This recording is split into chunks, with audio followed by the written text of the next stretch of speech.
Pinoproblema mo ba na hindi kita ang iyong mga paninda sa labas ng tindahan mo? So, ito na solusyon. Bumili ka na nitong hook for screen at saka ang ating hanging strips. Kita nyo naman, organized na organized. Kitang-kita sa labas ng tindahan. Tsaka yung ganito.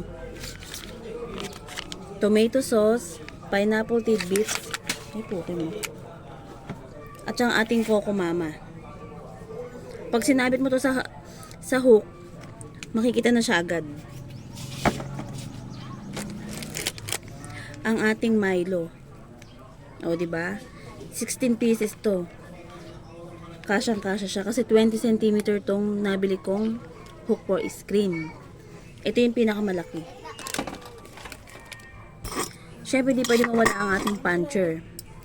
Ang magiging pambutas. Tulad nito. May butas na siya. Pero syempre, mas maganda yung nakagitna. Kaya bubutasan mo siya doon para masabit dito. Gamit ito. Tsaka sa ating hanging strips.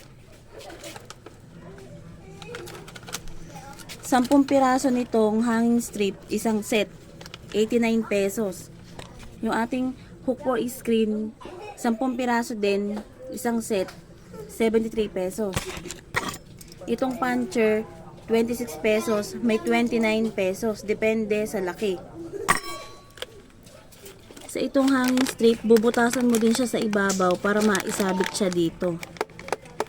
Available to sa Yellow Basket ko. Order na.